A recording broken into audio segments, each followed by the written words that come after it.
Chapter 321. Anyu 44.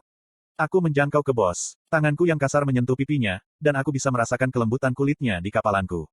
Melihat kapalan yang kudapat saat memiringkan panahnya, kepahitan bangkit dalam diriku. Aku menjadi lebih terbiasa dengan dunia ini daripada yang aku bayangkan. Dengan itu, dorongan dalam diriku menghilang, digantikan oleh rasa tersumbat yang tidak diketahui. Tapi kali ini, bos pindah. Tangannya yang dingin namun hangat menggenggam tanganku dan membuatnya tidak gemetar. Kami saling memandang dengan tangan disatukan. Tak satu pun dari kami mengucapkan sepatah kata, mengelilingi kami dalam suasana yang aneh. Perlahan aku mendekatinya, cukup dekat untuk menyentuhnya sepenuhnya. Jantungku berdetak kencang. Aku juga bisa mendengar ketukan yang bukan milik aku. Apakah dia sama gugupnya dengan aku? Aku merasa sedikit malu dan bahagia pada saat bersamaan. Sama seperti napas kami bercampur dan bibir kami akan menyentuh. Kuhum. Batuk yang disengaja terdengar. Suasana romantis menghilang, dan kami melebarkan mata karena terkejut.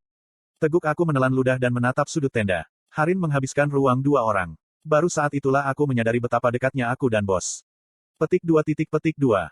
Aku menyendok dengan senyum pahit. Bos masih tanpa ekspresi, tapi dia memelototi Harin dengan agak agresif. Aku lelah gelombang. Aku bergumam dengan keras dan berbaring.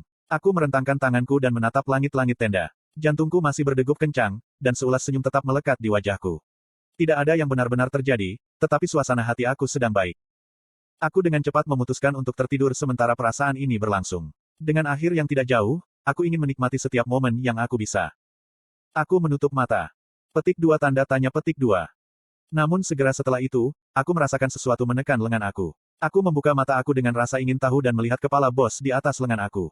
Dia menggunakan lenganku sebagai bantal. Aku tidak tahu apakah dia benar-benar tertidur atau hanya berpura-pura. Bagaimanapun juga, aku kembali ke langit-langit dengan seringai. Agak tidak nyaman, tapi aku tidak keberatan.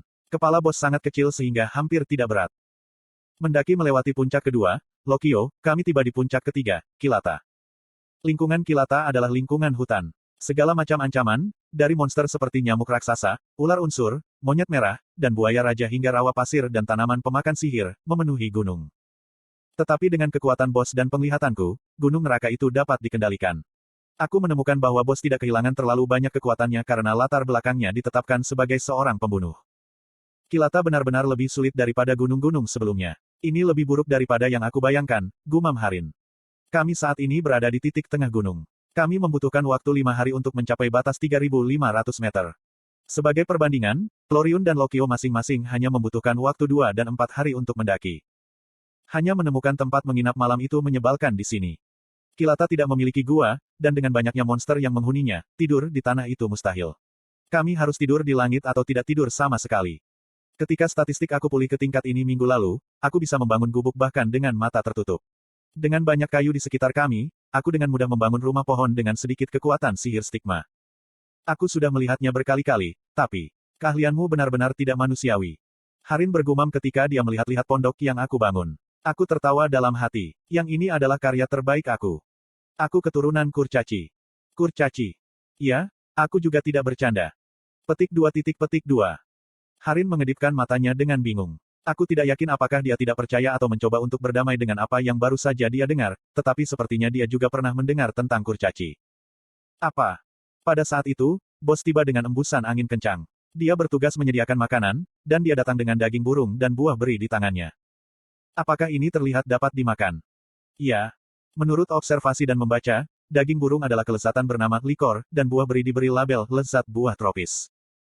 Aku membumbui daging burung dan memasang api unggun. Begitu api menyala, aku menusuk daging burung dan meletakkannya di atas api. 6 tusuk sate selesai dalam sekejap mata. Aku memberikan 2 untuk setiap orang dan menyajikan buah beri sebagai hidangan penutup. Kami selesai makan hanya dalam 15 menit. Sudah mulai gelap. Kegelapan turun di awal rawa. Meskipun baru pukul 5 sore, kami diselubungi dalam kegelapan. Terima kasih untuk makanannya. Haruskah kita istirahat sebentar sekarang? Petik 2. Harin bersandar di dinding kayu saat dia mengusap perutnya. Yakin. Aku membentangkan tempat tidur yang aku buat dengan daun lembut yang aku temukan di hutan. Harin langsung berbaring, aku berbaring di seberangnya, dan bos berbaring di sampingku. Bos kemudian menoleh ke aku dan menatap aku lekat-lekat. Sepertinya dia meminta untuk menggunakan lenganku sebagai bantal lagi. Kalian. Tapi Harin tiba-tiba membuka mulutnya. Bos dan aku tersentak tanpa sadar. Ada apa? Kamu bilang percaya bahwa iblis itu ada, kan? Harin terdengar serius, jadi aku menajamkan telingaku. Aku dapat mengatakan secara tidak langsung bahwa ini adalah informasi penting. Iya nih. Lalu, apakah kamu ingat kejadian itu dari sebulan yang lalu? Kejadian. Klan bangsawan Loren dihancurkan karena melakukan pengkhianatan. Kamu tahu, untuk menyebarkan bahwa pangeran adalah tubuh penjelmaan iblis. Petik 2. Ini adalah pertama kalinya aku mendengar tentang ini, tetapi aku menganggukkan kepala. Ya, aku punya. Petik 2. Sulit untuk tidak mendengar apapun. Harin berhenti dan menghela nafas panjang. Petik 2. Itu bukan dusta, lanjutnya lebih serius dari sebelumnya. Pangeran Arunheim, Chris Bell, menampung iblis, Baal, di tubuhnya. Petik 2. Petik 2. Aku mendengarkan Harin dengan tenang dan merenungkan apa yang dia katakan. Kemudian, sesuatu yang dia katakan menarik perhatianku. Pangeran Arunheim, Chris Bell. Tubuh inkarnasi Baal. Chris Bell dan Baal. Chris Bell. Petik 2 tanda seru petik 2. Aku menoleh ke bos dengan mata terbuka lebar. Bos sepertinya telah menyadari sesuatu juga karena dia memiliki ekspresi terkejut. Istana Arunheim, Arun. Kerajaan Arunheim adalah negara adikuasa utama di benua itu bersama dengan Republik Leores. Meskipun menganjurkan sistem kasta yang jelas, ia memiliki sesuatu yang disebut sistem promosi umum, yang memungkinkan rakyat jelata berbakat untuk naik status.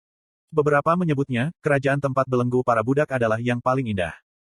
Jin Sahyuk melangkah ke jantung kerajaan Arunheim, Istana, Arun. Dia berjalan melalui aula mega istana dan mencapai tempat paling indah dari istana, tempat raja. Petik 2. Ini masa lalumu. Perhiasan dan ornamen menghiasi ruangan itu. Menjual hanya seperempat raja tampaknya cukup untuk membeli sebuah kastil. Bodoh dan sombong. Jin Sahyuk bergumam ketika dia melihat sekeliling istana. Meskipun dia tidak bisa melindungi negaranya sebagai raja, dia tidak pernah sekalipun membiarkan dirinya dalam kemewahan. Ya, ini aku. Bell menjawab, duduk di sudut tempat tidurnya. Pakaiannya berbeda dari apa yang dia kenakan di bumi. Dia memiliki gaun yang diukir dengan emas dengan gelang ajaib di pergelangan tangannya dan cincin ajaib di jari-jarinya. Bell menyebut mereka, harta karun terbesar di kerajaan. Royalti dari dunia yang hancur dan tubuh inkarnasi Baal. Itulah aku. Agak rumit, kan? Petik 2. Jin Sahyuk menatap Bell dan menghela nafas berat. Petik 2. Jadi aku harus membunuhmu di sini. Tidak, belum. Bell menggelengkan kepalanya. Tapi menantikan kematiannya, dia penuh senyum. Tinggal 2 bulan lagi, jadi kamu tidak perlu terburu-buru. Baal akan turun saat kamu membunuhku. Aku yakin kamu perlu waktu untuk mempersiapkan. Petik 2. Petik 2. Petik 2. Jin Sahyuk melihat sekeliling ruangan lagi. Meskipun harta yang tak terhitung jumlahnya dan perhiasan memenuhi ruangan, tidak ada yang tampak digunakan. Jin Sahyuk menoleh ke Bell sekali lagi. Petik 2. Aku ingin tahu tentang sesuatu. Oh, silakan. Aku akan mati. Selama aku tidak perlu mengulangi masa lalu, aku dapat menjawab pertanyaan apapun yang kamu miliki. Petik 2. Bell benar-benar tampak lega. Jin Sahyuk bertanya dengan suara kecil, bagaimana kamu menjadi tubuh inkarnasi Baal? Mendengar pertanyaannya, wajah Bell sedikit menegang. Namun, senyumnya cepat kembali. Petik 2. Ada seseorang yang aku ingin bertemu sekali lagi, bahkan jika aku harus menjual jiwaku pada iblis. Jual jiwamu. Jin Sahyuk mengerutkan kening. Ya, manusia semua memiliki sesuatu yang mereka inginkan. Untukmu, itu akan kembali tepat waktu. Petik 2. Mata Jin Sahyuk melebar. Kembali dalam waktu adalah fenomena yang melampaui mukjizat. Untuk kembali sambil mempertahankan ingatan seseorang, satu-satunya orang yang melakukan hal itu adalah Sin Myungchul Bumi. Petik 2. Kembali tepat waktu. Benar, aku pengembalian. Sebagai imbalan untuk kembali ke masa sekali, aku memberikan jiwa aku kepada Baal. Petik 2. Petik 2. Petik 2. Jin Sahyuk merasa sulit untuk dipahami. Dia mengerutkan alisnya dan menatap Bell. Menatap pandangannya, Bell tersenyum tipis. Itu dulu. Kik, pintu terbuka dan seorang pria lain masuk. Petik 2. Jadi kamu Jin Sahyuk. Jin Sahyuk berbalik ke arah suara itu. Berdiri di sana adalah seorang pria dengan ekspresi tajam. Jin Sahyuk tahu dia harus menjadi Yi Yeonjun. Betul. Dan kamu apa? Pacarnya. Jin Sahyuk menyeringai dan menunjuk ke Bell. Yi Yeonjun mengerutkan kening, dan, tidak seperti dirinya sendiri, Bell terangkat dengan tatapan bingung. Tidak, tentu saja tidak. Itu bahkan tidak lucu. Petik 2. Bell menarik bahu Jin Sahyuk. Sampai saat itu, Yi Yeonjun terus memelototi Jin Sahyuk dan Jin Sahyuk memelototi. Tenang, kalian berdua. Pertemuan ini agar kita dapat berdiskusi secara damai bagaimana mencapai apa yang kita masing-masing inginkan. Petik 2. Bell duduk Yi Yeonjun dan Jin Sahyuk dan mulai sesuatu yang mirip dengan pertemuan. Saat yang sama, di rumah keluarga bangsawan, Pritun, yang terletak agak jauh dari ibu kota Arunheim, Shin Jong-hak dan Chae Na-yun bersama-sama. Jadi Loren klan ini menyebarkan desas-desus palsu bahwa pangeran itu iblis. Ya, sekarang kamu mengerti. Melihat bahwa Chae Na-yun akhirnya mengerti, Shin Jong-hak bertepuk tangan dan mengangguk. Di dunia ini, Shin Jonghak adalah penerus klan Pritun, dan Chae Nayun adalah kesatrianya. Tapi mengapa klan Loren menyebarkan desas-desus seperti itu? Jelas apa yang akan terjadi pada mereka. Petik 2. Shin Jonghak menjawab dengan percaya diri, mungkin karena mereka menampung iblis. Mereka akan ketahuan, jadi mereka menyebarkan desas-desus itu dalam upaya yang sia-sia untuk menarik perhatian mereka. Klan kami menerima perintah untuk membunuh iblis yang melarikan diri dari klan mereka. Petik 2. Kami klan. Sangat. Siapa peduli. Senang menjadi bangsawan, Shin Jonghak menyeringai. Chae Nayun membuat gerakan muntah dan kemudian bertanya lagi, jadi, kita harus menangkap iblis yang melarikan diri. Benar, menangkap dan membunuh iblis itu adalah percobaan pertama dari gerbang alam iblis. Ini sangat sederhana. Meskipun mereka jauh dari kebenaran, Chae Nayun dan Shin Jonghak saling memandang dengan serius dan mengangguk. Dari perspektif pihak ketiga, analisis mereka benar-benar lucu. Baiklah, sekarang aku tahu tujuan akhir, aku akan pergi berlatih. Berapa banyak kekuatan yang telah kamu pulihkan? Petik 2. Shin Jonghak meraih Chae Nayun saat dia akan pergi. Dia tidak ingin membiarkannya pergi. Sekarang dia adalah anggota dari klannya, dia ingin dia bersamanya selama mungkin. Aku akan kembali normal dalam sebulan, jawab Chae Nayun dengan acuh tak acuh. Lalu apa pencarianmu? Memulihkan kekuatan aku adalah pencarian aku. Dan hadiahnya. Senjataku, Balmung. Kenapa kamu menanyakan semua ini padaku? Petik 2. Karena kamu adalah kesatriaku. Petik 2. Aku pikir kamu terlalu terlibat dalam ini. Minggirlah. Chae Nayun bangkit dengan cemberut. Shin Jonghak ingin dia tinggal, jadi dia mengajukan pertanyaan lain, tunggu. Pernahkah kamu memikirkan cara untuk menghubungi orang lain? Petik 2.